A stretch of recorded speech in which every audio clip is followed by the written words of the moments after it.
Assalamu alaikum viewers and students, welcome to online class. Today I came again with the rest part of sentence connectors.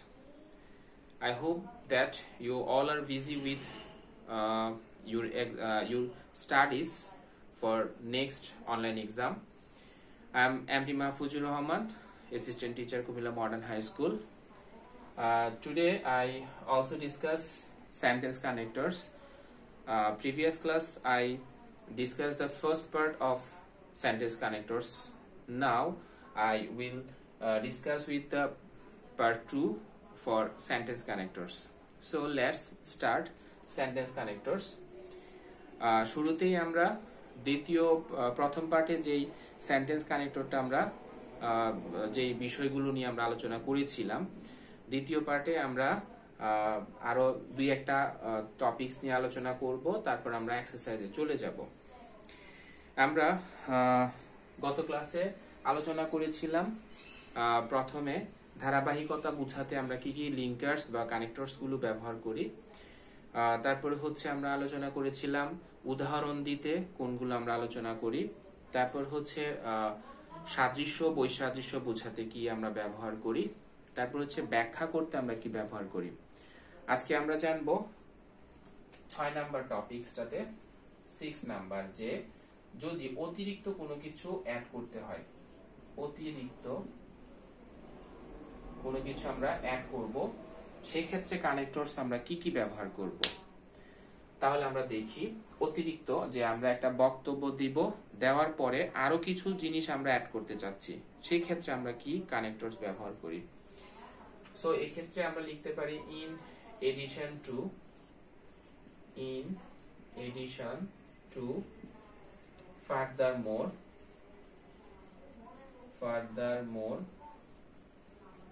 moreover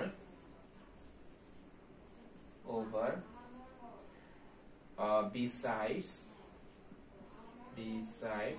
তাছাড়া not only but also but also by the way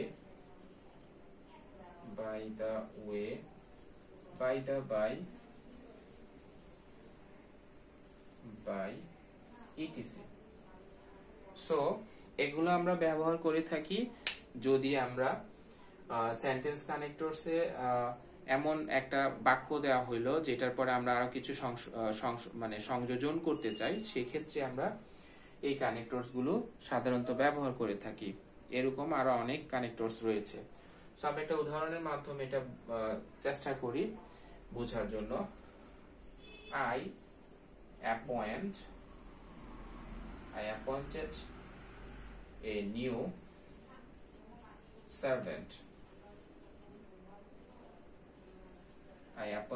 new servant. He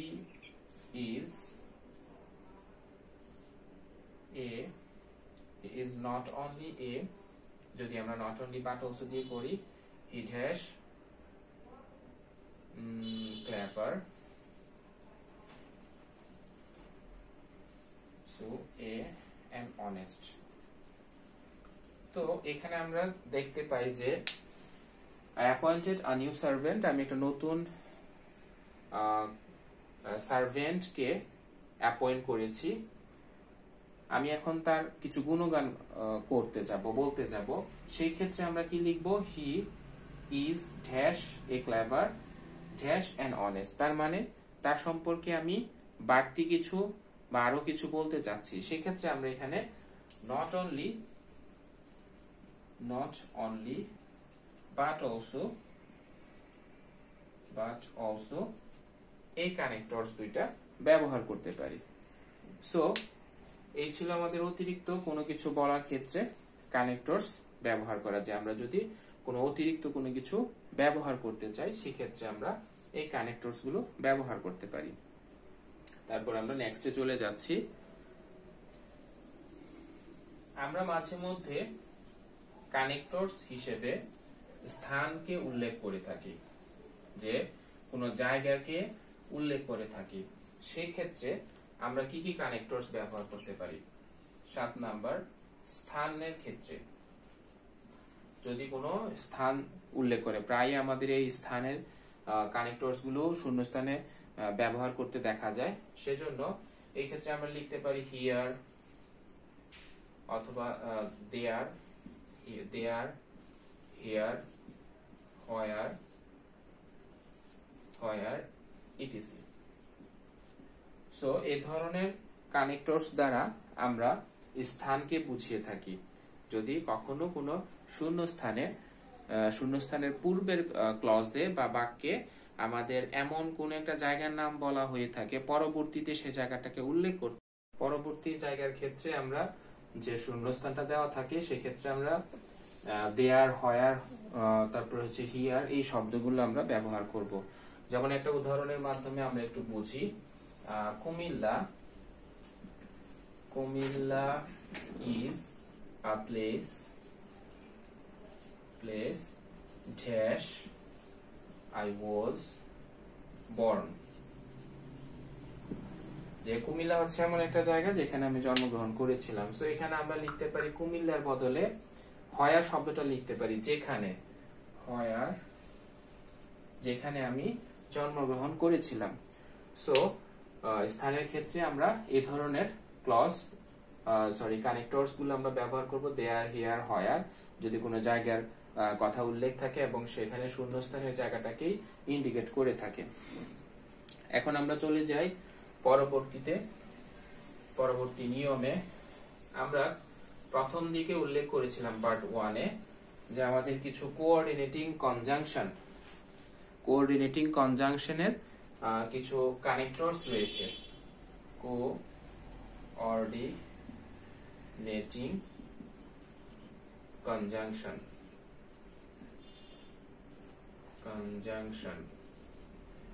coordinating কনজাংশনের একটা তালিকা আমরা তৈরি করি।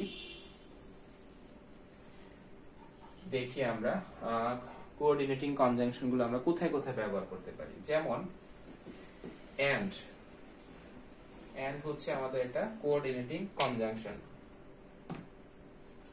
তারপর but, তারপর আমরা লিখতে পারি অর, তারপর লিখতে পারি আমরা নর, তারপরে লিখতে পারি আমরা ইয়েট। আচ্ছা, এখন আমরা এগুলো নিয়ে একটু আলোচনা করি। কোঅর্ডিনেটিং কনজাংশন গুলো আমাদের বহুল ব্যবহৃত এবং আমাদের পরীক্ষাতে প্রায়ই এগুলো আমাদের আসে। সো এগুলো সম্পর্কে আমাদের সম্যক ধারণা থাকতে হবে যাতে আমরা খুব সহজেই এই কোঅর্ডিনেটিং কনজাংশন গুলোকে আমাদের শূন্যস্থানে আমরা ইউজ করতে পারি। যেমন প্রথমে আমাদের হচ্ছে এন্ড দ্বারা বোঝায় এবং এই এন্ড শব্দটা দুইটা সমমুখী একইমুখী বাক্যের ক্ষেত্রে আমরা ব্যবহার করে থাকি। সমমুখী বাক্যের ক্ষেত্রে বা ক্লজের ক্ষেত্রে আমরা সেটা ব্যবহার করে থাকি। তাহলে আমরা দেখতে পাচ্ছি যে এন্ডটা হচ্ছে দুইটা ক্লজ আমরা ইউজ করব, যে দুইটা ক্লজ হচ্ছে একইমুখী। যেমন he is an honest person and he is also an active। তাহলে এখানে আমরা কি পাচ্ছি যে একইমুখী দুইটা বাক্যের ক্ষেত্রে আমরা এন্ড যে কনজাংশনটা কোঅর্ডিনেটিং কনজাংশন সেটা আমরা ব্যবহার করছি। তারপরে চলে যাচ্ছি আমরা বাটে। বাট মানে হচ্ছে আমরা বিপরীতমুখী দুইটা বাক্যকে বা ক্লজকে আমরা সংযুক্ত করব।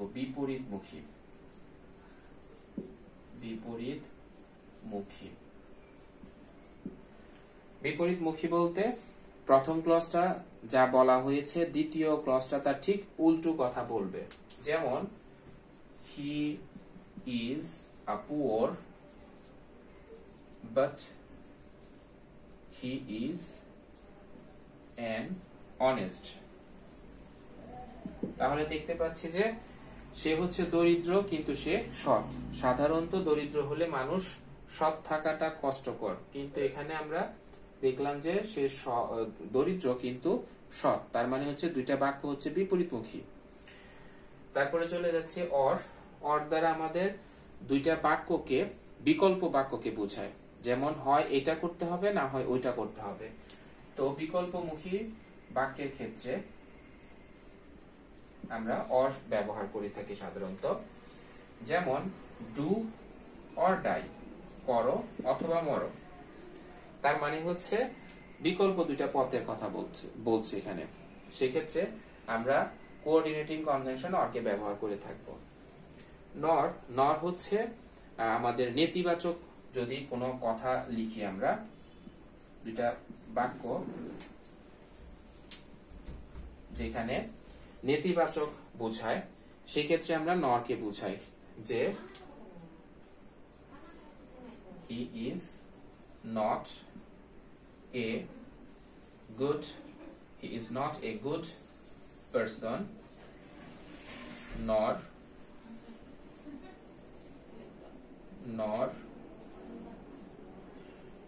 a kind.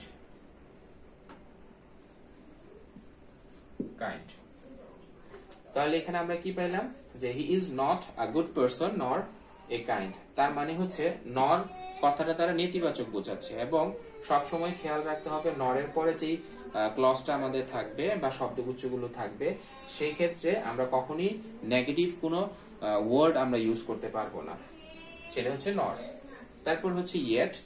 ইয়েট দ্বারা আমরা এরকম বাক্য বোঝাই যেটা দ্বারা আমরা অবাক বুঝাই, বা এরকম বাক্য যেটা হঠাৎ করে হয়ে গেছে বা যেটা আমরা আশা করি নাই, এরকম বাক্যকে বোঝায় যেটা দ্বারা আমরা অবাক হই। হ্যাঁ, যেমন হচ্ছে I didn't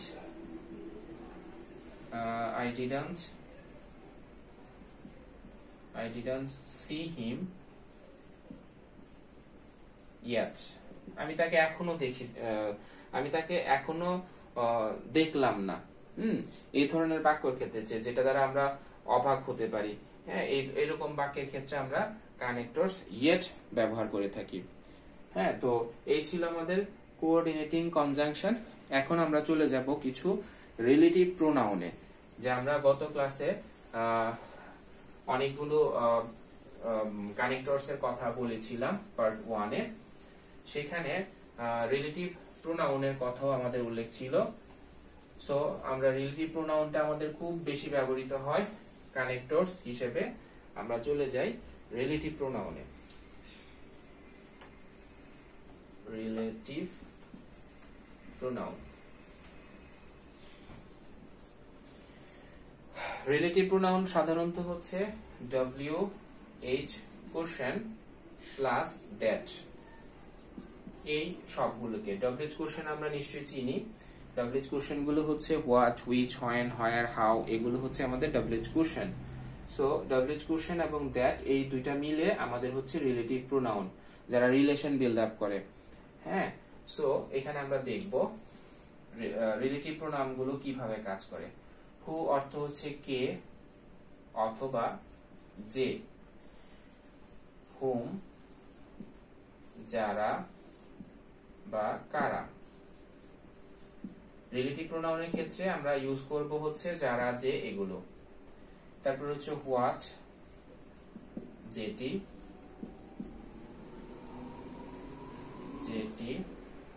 তারপর হচ্ছে দ্যাট, যে, তারপর হচ্ছে হুইচ, যেটি। এই অর্থে আমরা রিলেটিভ প্রোনাউন গুলোকে ব্যবহার করব। আমরা একটা উদাহরণের মাধ্যমে এই রিলেটিভ প্রোনাউনের ব্যবহারটাকে আরেকটু স্পষ্ট করে বোঝার চেষ্টা করি। যেমন রহিম is a good boy who stood first in the class। তাহলে এখানে আমরা কি পেলাম যে হু দ্বারা আমাদের প্রথম ক্লজকে দ্বিতীয় ক্লজের সাথে সংযুক্ত করেছে। তাহলে এখানে হু বলতে আমরা বুঝাচ্ছি রহিমকে, যে রহিম হচ্ছে ভালো ছেলে যে ক্লাসের মধ্যে প্রথম হয়েছিল। সো এখানে হু দ্বারা আমরা যে কে বোঝাচ্ছি।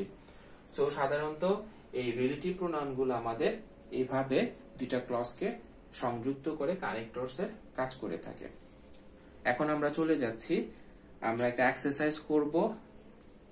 সেই এক্সারসাইজ থেকে আমরা চেষ্টা করব আমাদের যে পার্ট 1 এবং পার্ট 2 তে বিভিন্ন কানেক্টরস নিয়ে আমরা যে আলোচনা করেছি, চেষ্টা করব সেই কানেক্টরস গুলোকে আমরা এখানে ইউজ করার জন্য।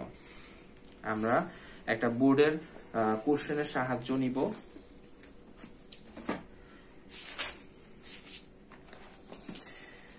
যশোর বোর্ড 2020 এই প্রশ্নটা নিয়ে আমরা একটু, যশোর বোর্ড 2020 আমরা একটু আলোচনা করি। Teaching is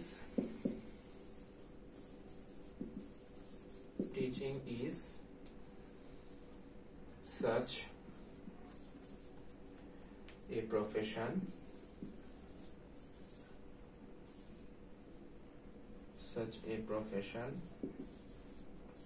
dash helps to build a nation.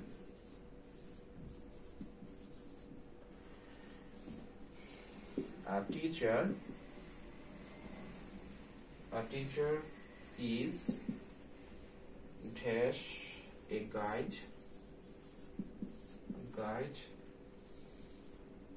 dash a pioneer.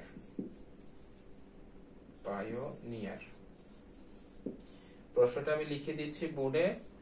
যদি কারো কাছে সামনে বই থাকে তাহলে আপনারা বইটা দেখেও করতে পারেন। যাদের বই নাই তাদের জন্য শুধু বোর্ডে লিখে দেওয়া ডেডিকেট। প্রশ্নটা সামনে থাকলে আমাদের সলভ করতে সহজ হবে বিষয়টা। To this noble profession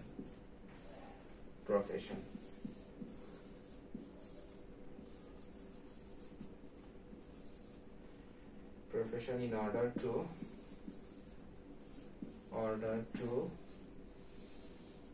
to guide the nation. তারপর হচ্ছে dash he is called an architect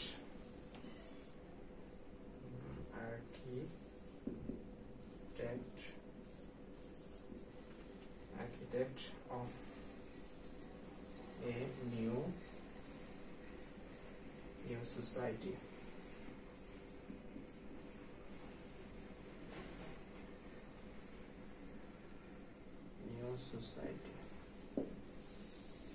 Dash he neglects his duties. She neglects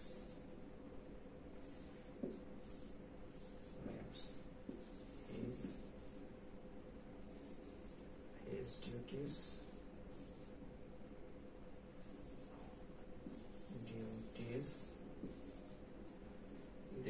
Social discipline will break.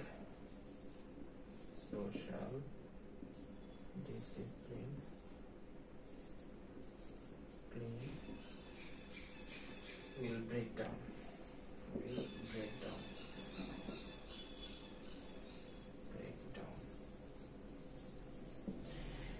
এই ছিল আমাদের যশোর বোর্ড 2020 এর কোশ্চেনটা। আমরা এখন আলোচনা করব টিচিং প্রফেশন নিয়ে কথা। এখানে প্রশ্ন বোঝার আগে আমি কয়েকটা বিষয় বলে নিব। সেটা হচ্ছে আমরা প্রথমেই যখন প্যাসেজটা পড়বো মনে মনে বাংলাতে এটাকে ট্রান্সলেট করে নিব, যাতে আমি অর্থটা সহজে বুঝতে পারি যে যেই বাক্যটা আমাকে দেওয়া হয়েছে সেই বাক্যটার বাংলা অর্থ কি। 1 নাম্বার। 2 নাম্বার হচ্ছে আমরা যখন সেন্টেন্স কানেক্টরস গুলো চুজ করব, বারবার বসিয়ে আমি মনে মনে এটাকে চেষ্টা করব পুরোটা অর্থ মিলে কিনা। তারপর হচ্ছে আমরা দেখবো যে সেন্টেন্স কানেক্টরস এর যে শূন্যস্থানটা দেওয়া আছে সেটা কোথায় দেওয়া আছে, দুইটা ক্লজের মাঝখানে নাকি শুরুতে বাক্যের। তো যদি শুরুতে হয় আমরা অবশ্যই ক্যাপিটাল লেটার লিখতে হবে। অনেক সময় আমাদের আনসার হয় বাট আমরা ক্যাপিটাল লেটার না লিখার কারণে আমাদের উত্তরটা কাটা যায়। সো সেক্ষেত্রে আমাদের এই বিষয়গুলো একটু মনোযোগ সহকারে খেয়াল রাখতে হবে। Teaching is such a profession dash helps to build a nation. শিক্ষকতা পেশাটা হচ্ছে এমন একটা পেশা যেটা সাহায্য করে টু বিল্ড আ নেশন, একটা জাতিকে গঠন করতে। তো যেটা এখানে বলা হচ্ছে কি একই কথা, আমরা একটু আগে ডাবলএইচ কোশ্চেন রিলেটিভ প্রোনাউনটা করেছিলাম যে যেখানে দুইটা বাক্যকে একই রকম একইমুখী বাক্যকে সংযুক্ত করে। সো এখানে আমরা যেটা ব্যবহার করতে পারি দ্যাট এই নাম্বারে, যে that helps to build a nation, যেটা একটা জাতিকে গঠন করতে সাহায্য করে। আ teacher is dash a guide dash a pioneer. তাহলে টিচার সম্পর্কে দুইটা তথ্য দেওয়া হয়েছে, একটা হচ্ছে উনি গাইড পথ প্রদর্শক, আর একটা হচ্ছে পায়োনিয়ার। পায়োনিয়ারও হচ্ছে অগ্রপথিক বলা যায়।